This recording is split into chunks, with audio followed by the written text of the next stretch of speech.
오늘은 손님이 점사 이야기를 해볼까 합니다. 저는 음력 금운부터 초 3일까지는 손님을 받지 않습니다. 그런데 초 3일 오후에 한 통의 전화가 옵니다. 지금 당장 급하게 점사를 봐야 된다고 하는 겁니다. 손님이 오시기 30분 전에 이 전화해서 실련님께 여쭤봅니다. 손님의 사주를 읊습니다. 읊고 누구누구 무슨 생 누구누구입니다. 알려주십시오. 이렇게 신령님께 먼저 공수를 받습니다. 남편이랑 자기랑 아들 이렇게 3명이 보는데 제가 제일 먼저 이 여자가 급하다고 해서 여자부터 먼저 빌었습니다. 여자분 사주를 말할 때 제 입에서 하는 말이 신의 신줄 공의 공줄 빌었던 공덕은 있는데 네가 지금 무엇을 하는 것이야? 네가 지금 무슨 일을 하는 것이야? 네가 지금 무슨 일을 하는 것이야? 하면서 이렇게 똑같은 말로 3번을 내 입에서 툭 튀어나오는 거예요. 그래, 무슨 일, 무슨 짓, 이게 무엇입니까? 이래 하고 여쭤보니 말씀이 없으시지요. 그래서 더 이상 묻지를 않고 다음에 남편 사주로 들어갔습니다. 남편 사주를 읊으면서 하는데 이 남편 사주에서는 아무런 내 입에서 말도 안 나오고 아무것도 안 보이고 그냥 깜깜하더군요. 그런데 그 다음에 아들 사주가 있는데 아들 사주로 넘어가지를 않고 그 순간에 제가 탁 사주를 엎으면서 법당을 나왔습니다. 법당을 나와서 상담실로 들어갔지요. 상담실로 들어가서 사주를 폈습니다. 저는 사주 8글자를 신의 글로 풉니다. 그리고 조상점도 사주로 풉니다. 제일 먼저 저희 전한 신령님께 신의 공수를 받고 난 다음에 그것을 확인하기 위해서 저는 사주 8장 이 8글자를 신의 글로 풉니다. 이렇게 딱 살펴보니 이 여자분이 시대 쪽도 그렇고 친정집도 그렇고 살단지를 모시고 있는 집안이었습니다. 그리고 이혼수가 보였고 거기다가 올해는 간제수가 너무 세게 치고 들어서 남편 사주는 신령님께서 공수를 안 주시고 그냥 깜깜했기 때문에 제가 글로서 이래 봤더니 남편은 작년에 이혼수가 끝났습니다. 끝났고 대신 10년 운이 바뀌었는데 작년 올해가 죽으라는 운이었습니다. 그 뜻은 무슨 뜻이냐면 조상 중에 청춘에 가고 물로 간 조상 수살기지요. 그 조상들이 이 남편 사주에 발동을 하는 시기가 작년 올해였습니다. 그래서 허무하고 공한 한 해인데 이 어려운 시기를 잘 넘겨야 되겠다 이런 생각을 했지요. 그리고 다음에 아들 사주로 넘어가서 아들은 사주를 딱 보니까 너무 좋은 겁니다. 또 사주가 엄마의 장군줄, 아버지의 장군줄이 그대로 아들한테 내려와서 아들이 이 사주를 살리려고 하면 반드시 군인이나 경찰로 가야 되는 사주였습니다. 그리고 업신령이 보이더군요. 그래서 이 여자분이 들어와서 이제 점사가 시작됩니다. 제가 오시기 전에 제가 공수받은 거 하고 그대로 말씀을 드렸지요. 신의 신줄 타고나고 공의 공줄 닦았는데 네가 지금 무슨 일을 하는 것이야? 네가 지금 무슨 일을 하고 있는 것이야? 네가 지금 무슨 일을 하고 있는 것이야? 하고 이렇게 신령님께서 화를 내셨습니다. 이렇게 얘기했더니 그 여자분이 아무 소리를 안 하고 입을 꾹 닫고 있는 거예요. 그래서 제가 계속 얘기해 줬지요. 당신은 올해 간재수가 가장 많이 보인다. 원래는 당신 사주에 두 가지 일을 해야 됩니다. 첫째는 젊었을 때 교도관 공무원으로 가서 교도관 재수를 다루는 교도관을 하든지 그걸로서 풀지 못했다면 나중에 나이 들어서라도 사람의 건강을 보조하는 건강원, 마사지실, 아니면 찜, 뭐 이런 식으로 직업을 가져야 되는데 그래야지 당신의 사주에 있는 업이 풀립니다. 그런데 당신 지금 무슨 일을 하십니까? 이렇게 얘기를 했더니 슈퍼마켓을 한다고 하더군요. 그래서 아니 슈퍼마켓 한다고요? 그리고 그 말만 한마디만 하니까 제가 또 계속 얘기를 해줄 수밖에 없지 않습니까? 그리고 당신이 올해 이혼수가 약간 비치기도 합니다. 하지만 남편 사주로 딱 들어가면 남편 사주에 이혼수가 작년에 끝이 났습니다. 그래서 당신은 말년까지 이혼수가 쭉 있지만 이것은 당신의 선택사항입니다. 제가 이렇게 말했지요. 그리고 남편 사주는 제가 신령님께서 공수를 안 주셨습니다. 공수를 또 안 주셨고 사주가 전혀 안 보이고 그냥 깜깜했습니다. 왜 깜깜한지는 제가 모르겠습니다. 그런데 이제 신의 글로 이렇게 풀어보면 이분도 사주 직업으로서 무엇을 풀어야 되냐면 이분은 교도관이 아니라 상명, 하달 이렇게 조직 체계가 엄격한 곳에서 일을 해야지 이 사람의 사주의 업이 풀립니다. 그런데 이분은 작년에 대운이 작년부터 바뀌었고 작년으로서 이혼수는 끝났고 작년 올해가 조상님 중에 청춘의 간조상, 물로간조상이 발동하는 시기인데 많이 어렵습니다. 제가 이렇게 얘기를 했지요. 그러면서 이분 남편분은 직업이 어떻게 됩니까? 이렇게 제가 물었더니 그분 하는 말이 직업 없어요. 그냥 놀아요. 이렇게 얘기를 합니다. 그래서 논다고요. 그런데 제 입에서 무슨 말이 나오냐면 갑자기 에이 씨발 처음 본 손님인데 처음 본 손님인데 그리고 저는 아무리 화가 나도 입에서 욕이 안 나옵니다.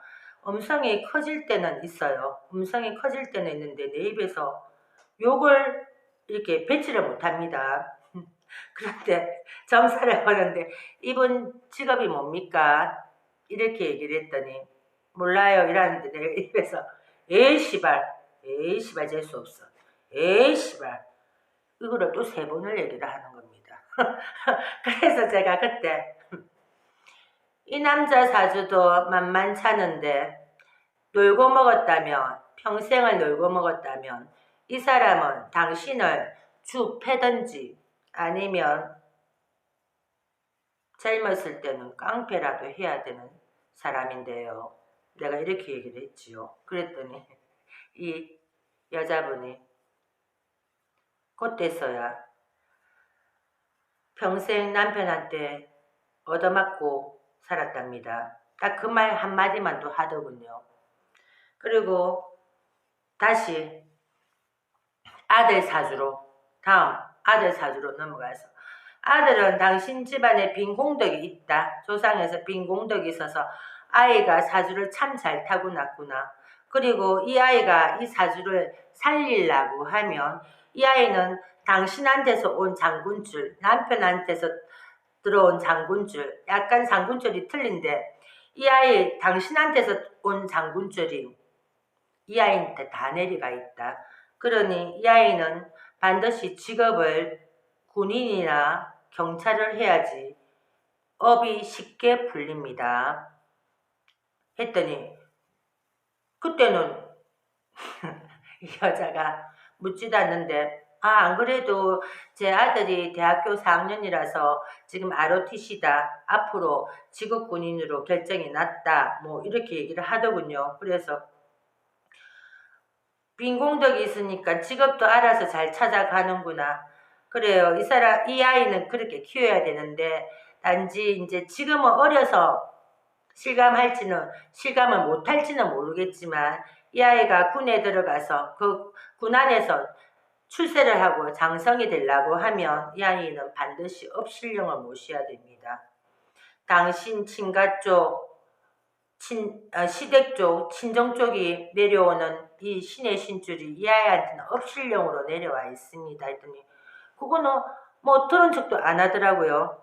그래서 내가 이제는 궁금한 거 있으면 물어보시오. 내가 이렇게 얘기를 했더니 이 여자가 올 6월 달에 돈을 받을 게 있는데 돈을 받을 수 있겠냐고 하더군요. 그래서 6월 달에는 힘들다. 6월 달에는 힘드니 그 전에 받을 곳이 있다면 쪼아서 돈을 받아야지 받을 수가 있다. 했더니 이 여자가 두 번째로 또 물어보는 게 자기가 6월 달에 요양병원에 뭐 몇 명이서 투자를 해서 요양병원 슈퍼마켓을 간두고 요양병에 투자 형식으로 들어가는 게 어떻겠냐고 이렇게 얘기를 하더군요. 그래서 내가 그랬지요. 내가 아까 제일 처음에 당신이 어떤 일을 벌리는 거를 벌써 2018년도부터 벌렸을 것이다. 이렇게 얘기 안 했나. 그리고 직업 선택은 지금 하는 슈퍼마켓보다는 요양원이 낫다. 아까 전에 교도관 아니면 사람의 건강을 보조하는 일을 해야 한댔지.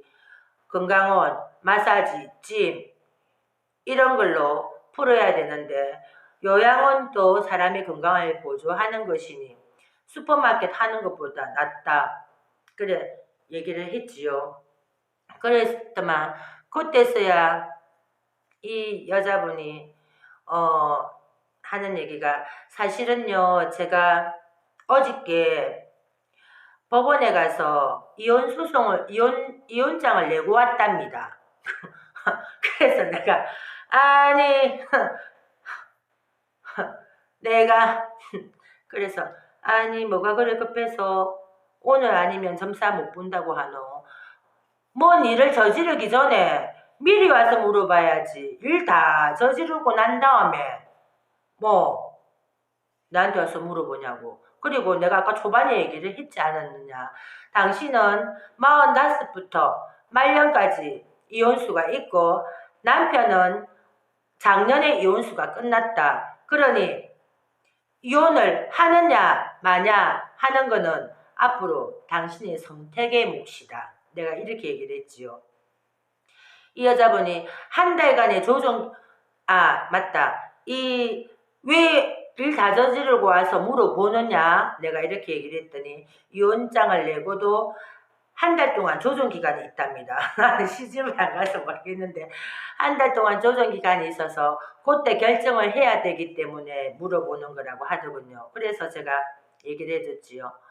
남편이랑 당신이랑 이혼수 같이 이렇게 몇 년 동안 계속 갈 때는 그때는 이혼이 성립이 된다. 근데 남편은 작년에 이혼수가 끝났어. 그리고 당신은 죽을 때까지 이제 이혼수가 된 데다가 외롭게 살아야 되고 또 남자가 들어왔는데 이제 외롭게 살아도 내 남자는 없다. 내가 이렇게 얘기를 했죠.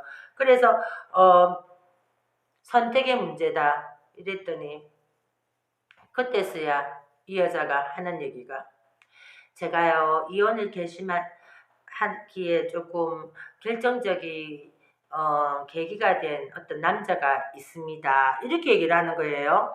그래서 나는 설마 내가 그런 쪽으로 생각을 못하니까 불륜이라고 생각도 못했습니다. 불륜을 생각보다 무슨 정신적인 지도자, 정신적으로 이렇게 위안받는 사람이라고 이렇게 생각했죠. 그런데 이 여자가 내한테 그 남자 사주를 시까지 불러주는 거예요. 자, 기가 차서. 그때서야 확 화가 나는 거예요. 그러면서 화가 나지만 일단은 사주를 받아서 적으면서 제가 얘기를 해줬습니다. 사주를 적으면서 이 남자 사주는 성격도 좋고 니하고 합의가 맞다. 합의가 맞지만 이 남자 5년 전부터 어렵다. 겉으로는 어떻게 보일지 모르겠지만 5년 전부터 어렵고 이 남자 마누라 자리가 확실하게 딱 있는데 이 남자 이혼 안 한다. 그리고 이 남자 당신 말고 여자가 둘이 더 있다. 내가 이렇게 얘기를 했더니 이 여자가 하는 얘기가 하는 얘기가 이 남자 돈 있어요. 그리고 이 남자 여자 없어요. 이렇게 얘기를 하는 겁니다. 그 말 딱 듣는 순간 내가 하는 말이 당신이 남은 여자 아이가? 그리고 이 남자가 성격이나 이런 거는 당신하고 남편보다는 당신이 맞다고 생각할 것이다. 그리고 잘 놀고 잘 먹고 잘 마시고 여자들한테도 인기가 좋지만 이 남자 사주는 겉으로 표가 안 나서 그렇지 안으로는 사심이 칼을 들고 있는 사람이고 당신 남편은 면도 칼을 들고 있는 사람이야.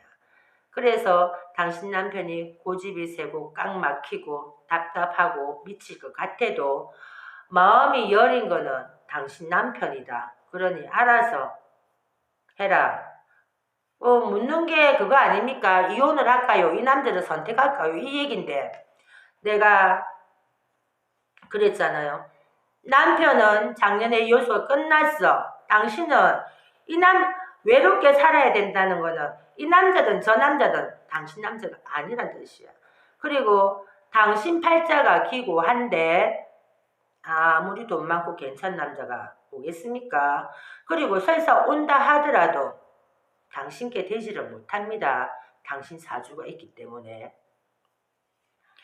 그렇게 얘기를 하고 이제 시간이 한 2시간이 흘렀습니다. 2시간이 흘렀는데 2시간 흐르고 제가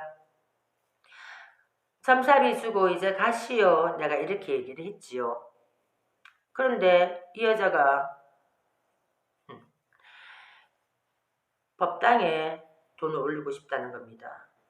원래 저는 손님들이 점사비를 직접 법당에 올리게 합니다. 그런데 그때는 법당에 막 올리게 하고 싶지도 않고 그냥 점사비 여기 주고 그냥 가시오 이렇게 내가 얘기를 하더라고요. 근데 굳이 본인이 법당에 가서 올리고 싶다고 하니까 뭐 신출이 세서 그런갑다 이래하고 그렇게 하시오 했는데 법당에 들어와서 돈을 하나씩 하고 1단, 2단, 3단 있는데 맨 위에 가운데 쫙 돈을 나라비로 패갖고 올려놓는 겁니다.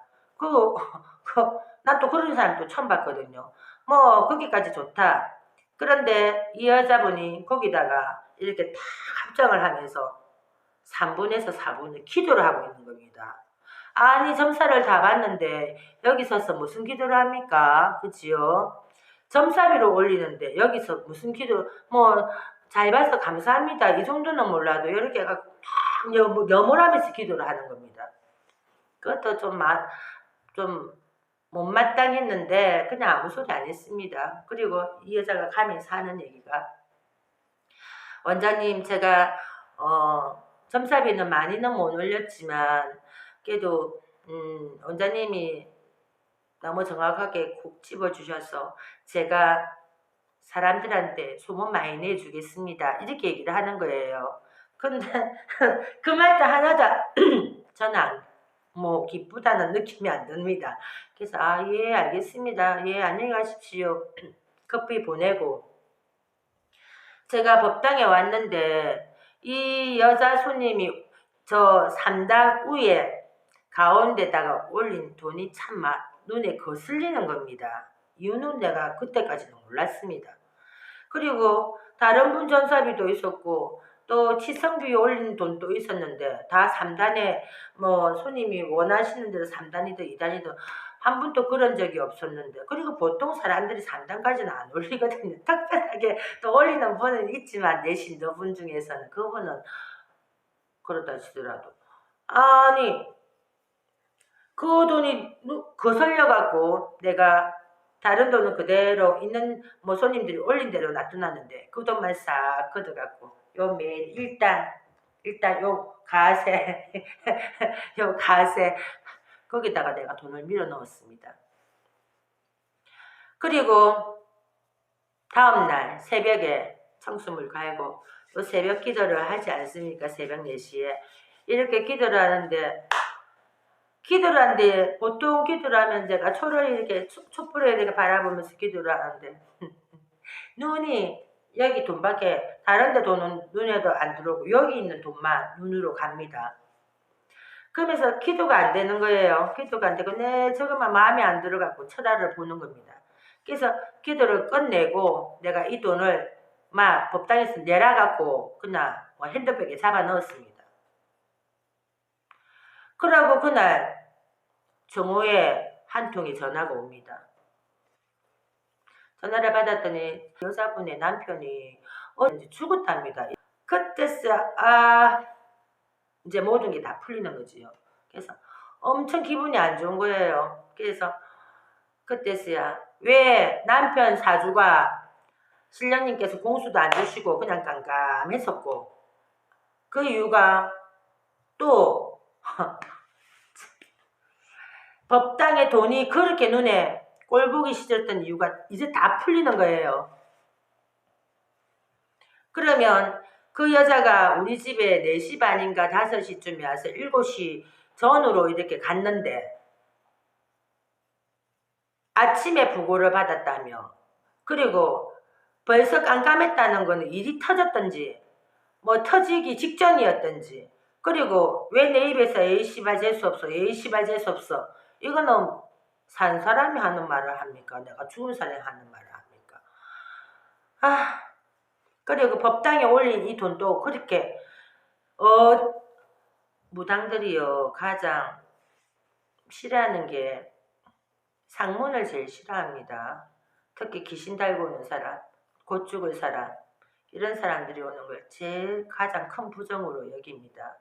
물론 사람이 죽어서 망자가 뭐 진옥이 굿이나 조상 굿이나 하루 마음을 먹고 오지 않는 이상 귀신을 달고 오는 것을 가장 싫어하지. 물론 조상은 뭐 편안하게 간 조상 그거는 몰라도 이 여자가 어저께 법원에 유언장 내놓고 무엇이 그래 급해서 우리 집에 그렇게 달려와요. 그리고 더 기분 나쁜 거는 돈을 올려놓고 자기가 3분에서 5분을 기도했다는 거. 무슨 기도를 했는고? 남편 죽었으니까 어쨌든 좋은 데 가라고 여기서 기도했는가? 그래서 엄청 기분이 나빴습니다. 제가. 그리고 내가 그 여자한테 공수 준 거 딱 맞지 않습니까? 당신이 이혼수는 죽을 때까지 있지만 남편 이혼수가 작년에 끝났기 때문에 나머지는 선택사항이다. 결국은 조정기간 전에 어저께 법원에 이혼장 내고 오늘 남편이 죽었 그 다음날 나한테 전보를 오는 날 죽었으니까 이혼 처리는 안 된 거 아닙니까? 그래서 제 점수가 맞지요. 그러니까 자기는 가면서 나한테 원장님이 너무 정확하게 찝어주신 게 있습니다. 오지만 하는 거 아닙니까? 내 말에서 지는 입은 꾹 다물고 있으면서 바라면서 그리고 여기서 기도를 나 너무 그래갖고 그 부고 소식을 듣는 순간에 전화에 와서 옥수물을 싹 다 비우고 뚜껑을 다 닫고 3일 동안 제가 옥수물을 안 올렸습니다. 그러면서 그 3일 동안 제가 제 입에서 그 남편이 흔적이 있으니까 제 입에서 하는 얘기가 뭔 땐년 이 얘기를 계속 하는 겁니다. 3일 동안. 장례식 끝나서 그 뒤로는 뭐 그런 얘기를 안 했던 것 같은데요. 그래서 가장 불쾌하고 자기는 남편 죽이고 사람 있고 칼로 찔러야지 사람 죽이는 겁니까? 법당에 내가 그렇게 보내고도 점사비가 마음에 안 들어서 꺼집어내려서 여기 올리고, 그것도 기도하다가 눈에 거슬려서 이거를, 그 얘기는 신랑님께서 신성한 전환에 어디 피 묻은 돈을 올리느냐, 이거니까 꼴 보기 싫으니까 내친 거 아닙니까? 그리고 제가 한 달 동안 아무 손님도 안 받았습니다. 너무너무 기분 나쁜 손님입니다. 원래 사주를, 이 여자 사주도 살성이 엄청 강하고 남자도 그런데 조상에서 빌었던 공덕이, 우리가 사주를 풀 때는 두 가지로 풀어야 됩니다. 하나는 내 사주에 갖고 있는 직업으로 풀어야 되고, 또 하나는 신법으로 풀어야 됩니다. 그러면 아무리 더럽게 태어난 사주 팔자도 사주를 넘어서 살 수가 있습니다. 근데 이 집안은 그리고 또 내가 이제 또 생각나네. 신의 신주, 공의 공주, 당신 친정집에도 살단지 모셔놓고 빌었고, 신랑 남편 사주를 봐도 살단지를 갖다 놓고 빌었다. 누구야? 내가 이렇게 얘기했더니 저거 자기 시엄마가 빌었다더라고요. 그래서 그 살단지 나이가 70 넘어서 그 시엄마가 돌아가시면 꽤 부순다고 하더군요. 벌써 그때부터 파장이 있는 거 아닙니까? 그래서 그거를 진작에 시엄마가 모신 거를 진작에 당신이 이어서 모셨어야 되는데, 그거를 그렇게 한다고 마음먹었지. 자기 새 출발하려고. 그리고 그때도 이혼을 해야 되겠냐 말해. 당신 선택 못이다. 그런데 우리 신령님이 벌써 화를 내지 않는, 당신이 옳은 짓을 하지 않았다는 것에 대한 노하심은 있었다. 선택은 본인 몫이야. 이렇게 이런 얘기를 했지만, 그래서 직업으로서 풀어갈 때 반은 직업으로 풀어야 되고 반은 기도로서 신법으로서 풀어야 됩니다. 근데 이 집안은 이 여자가 빌은 건 아니고 조상에서 빌었던 공덕이 있었던 거지요. 그리고 직업으로서 풀지 못하니까 이 남편 사주에 작년 올해 청춘에서 물러간 조상이 발동을 하고 희어감고, 이 가장 어려운 시기를 마침 올해 교도소를 들락날락 거려야 되는 간제수가 있는 그런 해운이라서 이렇게 사주의 업대로 흘러가지 않았나 싶습니다. 어쨌든 내가 그래 긴 무당 생활은 아니지만 가장 불쾌했던 점사 손님의 이야기였습니다. 아휴, 지금 생각해도 아유, 한숨밖에 안 나오네. 지금까지 대구 상격동 상강사였습니다. 감사합니다.